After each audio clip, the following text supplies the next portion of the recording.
Hi friends, আবার একটা blog নিয়ে চলে এসেছি। তো তোমরা তো দেখেইছিলে ভাইজির বার্থডে ছিল। তো তার পরের দিনে কিন্তু আমরা গেছিলাম হোটেলে খেতে। তো ওরও ফ্রেন্ডরা ছিল, আমরা বাড়ির সবাই মিলে খেতে গেছিলাম। শুধু ফ্যামিলি টুগেদার টাইপেরই ছিল। তো এই দেখো, তোমাদেরকে একটু ঘুরিয়ে দেখাই।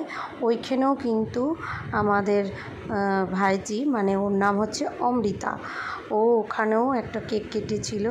আর ওখানে কি নিজেদের মধ্যে একটু টাইম স্পেন্ড, গল্প, আড্ডা, মজা সব রকম মিলেমিশেই বলতে পারো দিয়ে পরে কিন্তু আমরা বাড়ি এসেছি। তো তার মধ্যে কি হলো, কি খেলাম, চলো তোমাদের সাথে শেয়ার করি।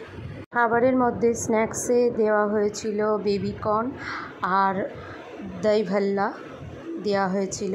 আর এমনি মেন কোর্সে ছিল চিকেন ভর্তা, নান, মাটন, তারপরে রাইস ছিল, ফ্রাইড রাইস ছিল।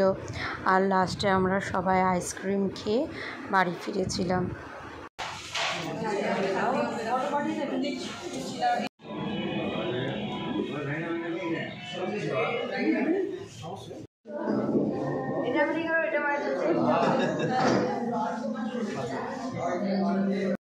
তো ছোট্টর মধ্যে ব্লগটা ছিল, তোমাদের কেমন লাগলো তোমরা কিন্তু অতি অবশ্যই জানিও। তো এরই সাথে ব্লগটা শেষ করছি।